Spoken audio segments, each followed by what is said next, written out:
Hello and welcome. Welcome to the Dr. Lake Show. This is Dr. Paola Lake. I'm really pleased to be here today and happy to be continuing this conversation from last episode where I talked about mindset. Now I'm trying to do little snippets, smaller little pieces now, digestible pieces for us all to take in with the time frames that we have in our busy life. So I thought I'd split this into two, and this will be a continuation, but I want to focus today on how to changing the mindset. I went last week into a description of Carol Dweck's book on mindset, in which she talks about two different types of mindset and the profound difference, and I will agree that it can make on your life between a fixed and a growth mindset. A way I would describe it is an orientation that you have in life. The same way that a creative person is oriented to be creative and seeing things visually, so too we might think of a fixed mindset versus a growth mindset. And for recapping, for any of you who have not tuned in to my last episode, the idea of a fixed mindset is that there's basically an idea that we are fixed in the qualities that we possess, in the talents that we have, that we're born with smart aptitude, or we're not smart, or we're born with a certain musical capability, or we don't have any musical capability. We have an artistic talent, or we don't. The very fixed kind of ideas about what is possible for any given person because of their genetic makeup, because of certain qualities that they've inherited from their family lineage, and and not to discount that hereditary plays a role and that we have predispositions. And I think that's an important piece to understand. But with a growth mindset, it operates from the idea that no matter where we start from, that there's room for growth, that there is development, and that sometimes we may actually grow exponentially and grow up to what we would expect the master level to be if we put in enough time and practice. So those are two very different mindsets, and they will decidedly make a difference in your life. Excuse my voice. Make a difference in your life and make a difference in the direction that you move in your life and the decisions that you make in your life, and what you settle for and what you move towards. So you're taking some time to think about this is important, especially if you found that you've been in more of a fixed mindset. And so the question then that was posed to me, and I think it's a valid question because I didn't really spend much time. I very briefly kind of mentioned this for a few minutes, and I thought, well, okay, I'll mention it for a few more minutes and talk about the actual strategy. I talked a little bit about the perspective of mindset, and now I'm going to talk about what it takes to change a mindset.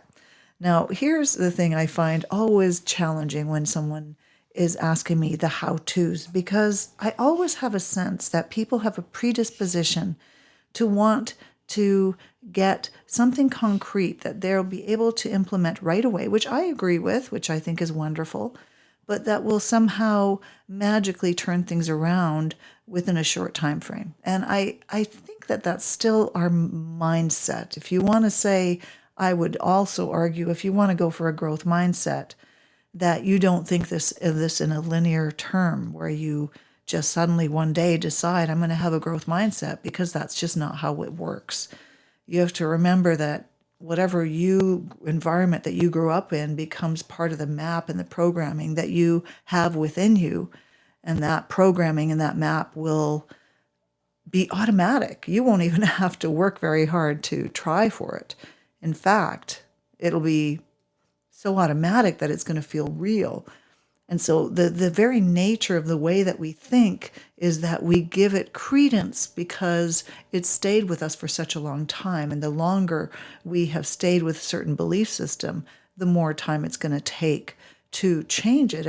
And as much as I'm a hypnotherapist and I do hypnosis, I'm still one who prescribes to the idea that we need lots of repetition and lots of exposure in order to change something. So I just want to preface this conversation with that very point, that if you're venturing to create change in your life and you want to succeed at it, consider it something that you're going to start implementing in working towards a rewiring that the way that your brain is automatically functioning until that pursuit itself becomes a habit. So really, when you're working on changing something, especially a mindset or belief system, you're actually thinking about changing something that comes so automatically and habitually to you and working on changing it into another habit. And if you really want to understand habits, great book is Atomic Habits by James Clear. I think it's a great book if you want to think about that, because I can't cover that in this few minutes. So putting that behind us, the very first thing before you even consider making any change is that you have to be aware of what you're thinking and recognize that you have a fixed mindset. Not everybody's aware of that. Some people just think that they think truth, so they don't recognize they have a fixed mindset. But if you're someone who avoids doing things because you're scared of failure or you're scared of not being good enough at something, then likely you have a fixed mindset. If you're someone that responds very negatively to mistakes and failures or things not turning out exactly the way you'd hope for, then you likely have a fixed mindset. If you use phrases like always, I'll always be like this, I'll never change, those people are always like that, you likely have a fixed mindset. If you're pointing and you're calling people losers and other people winners, then chances are you have a fixed mindset. And, categorization, that's part of what we do in our society, but I don't know that it's actually going to be completely helpful for you. You may hear a little bit of shaking. This is my dogs in the background. So I just like to think of that as white noise. Hopefully they'll behave for today. So recognizing it, using labels on people is a suggestion that you have a fixed mindset. And as much as I am a psychologist and I do have the skills of diagnosing people, I also am very concerned about how diagnoses are used, because they are descriptors to where people are at. And in some cases, some situations are more genetically inclined, but in many situations, they're things that have developed over the course of our lifetime and they developed into a disorder. So even that, we can have a growth mindset towards certain conditions that we may be afflicted with, the same way you overcome an illness. So here's one thing I would really want you to think about when you're starting to entertain the idea of changing from a fixed to a growth mindset is what language to use. So whenever you use the phrase I am, how do you finish it? I am lazy. I am not smart.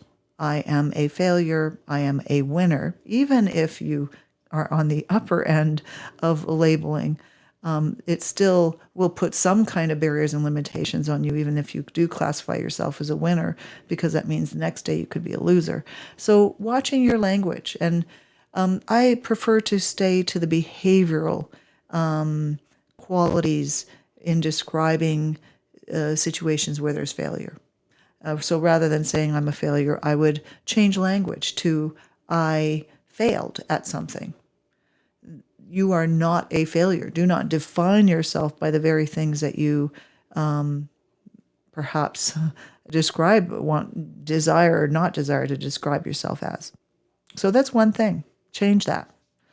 Instead of start changing it into behavioral terms. I failed. I made mistakes. I've made mistakes. It's okay for me to do that. So you're really looking at changing your language. That is the one thing I would say.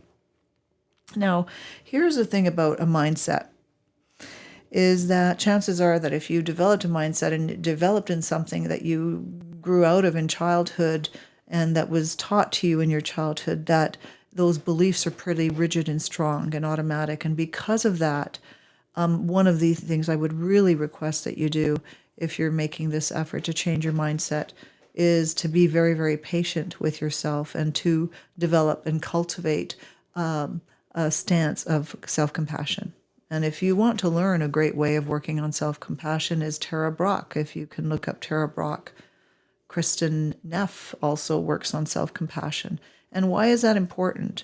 Because when you are venturing to change a way that you are thinking, behaving, or being, and you find that the automaticity of it keeps it persisting for a longer time than you would desire, that self-compassion softens the intensity of the emotional reaction to setbacks. It allows you to weather them from a growth mindset, because a growth mindset allows moments of slippage where we slip back into old patterns of behavior.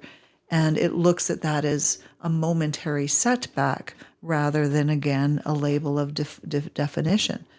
And if you understand the role of habits and how long it takes to acquire them, that if you've developed this belief system from a young age, you're going to be able to give yourself that patience. So I would really encourage you to practice self-compassion, because there will be moments where your thinking will be drawn back into old patterns and old messages. And your ability to sit with the thinking that you had is going to be important, so that you can notice it, observe it without falling right into it, and recognize it for what it is. This is an old thinking pattern, and let me work on recognizing it, acknowledging that that part of me developed this way of thinking from a young age. And I'm going to practice some self-compassion around the moments that I do slip back into old ways of thinking. So remember, when you're working on change, it's not completely eliminating something that you used to do. It's bringing and introducing something new that you never used to do. So likely that behavioral pattern that would existed before will continue to crop its head. But what you're doing is you're very kindly allowing it to, sorry, I have my dog here that's poking at me. But it'll allow you to just recognize a part and then move away from it and work towards that new way of thinking.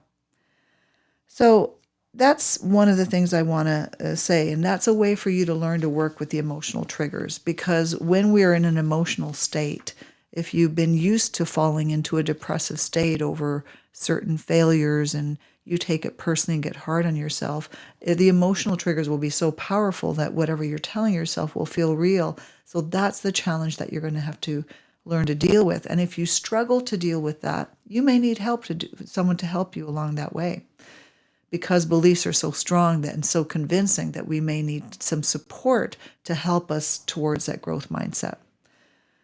So that is an important piece.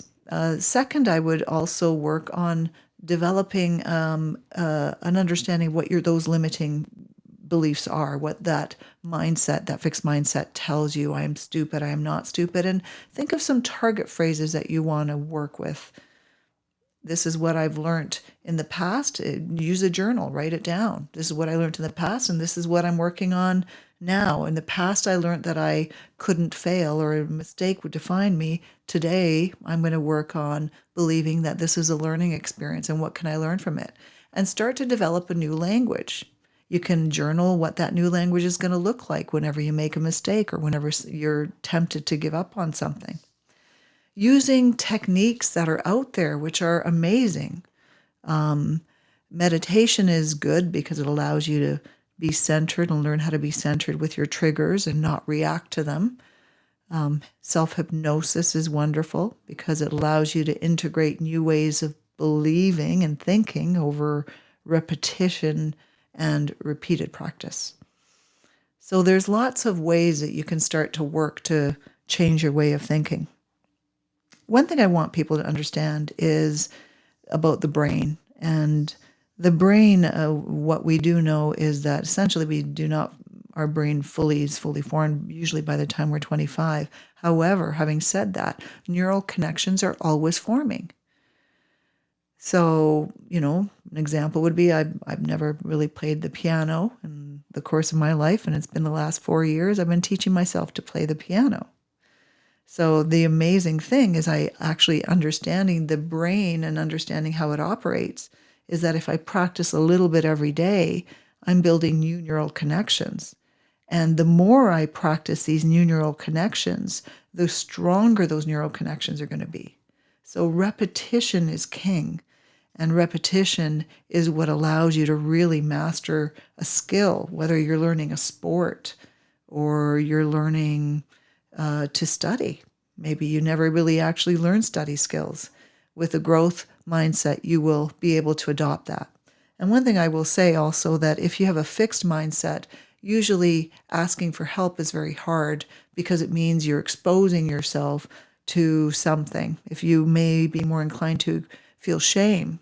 So that's an indicator. When you shift into a growth mindset, asking people for help or assistance isn't going to be an issue because it doesn't have any reflection on your worth, and you recognize that. So these are some of the things that you're going to need to do on a regular basis. But I will tell you that if you really want to develop a growth mindset, you're looking at that as an orientation. And what I mean is the way you look at everything in life. You have an argument with your partner. How can I communicate better? You have a conflict at work. What can I do to get my message through? What do I need to learn from this? If you have repetitive failures, you will start to look at those and say, I seem to keep doing the same thing, so now I'm going to change the way that I do it. So a final point I want to make in changing your mindset is that to surround yourself with people with a growth mindset. If you have a lot of people around you that have a fixed mindset and you are trying to get some support in shifting your mindset, probably you won't have a lot of success turning to people with a fixed mindset. You really need to seek out people that have a growth mindset. They are going to allow you and support you to start tweaking your way of thinking so that you can keep moving forward without getting stuck. So this is a lifelong journey, and I think to start it, give yourself practicing time, about 15 minutes a day, I'd say at the very least, 10 to 15, and give yourself daily doses where you're working on challenging previous ways of thinking. That might be just to recognize it, recognize old patterns, and reinforce new ones. You can reinforce them by writing new ways of thinking down, strategizing, looking at scenarios that you're encountering and writing down and figuring out what's way I can shift this from a fixed mindset to a growth mindset. This is your journey. It's your task to do the work to get this change to happen. And it might take a year and it might take a couple years, but every inch that you're moving along in those years is going to start to make a shift. So even though it might take 3 years or 2 years to change a mindset, let's say if we're going to be realistic about something that you've acquired over the course of your lifetime, that as you're going through the process, you're going to start to notice improvements. And make this a lifelong process, because if you're going to be a lifelong learner, then it's well worth those few minutes a day to get yourself on that track and change your life exponentially. So on that note, I'm going to wrap up, and I want to wish you all the best and good luck in your efforts to change your mindset and work towards growth. All the best to you. Until next time.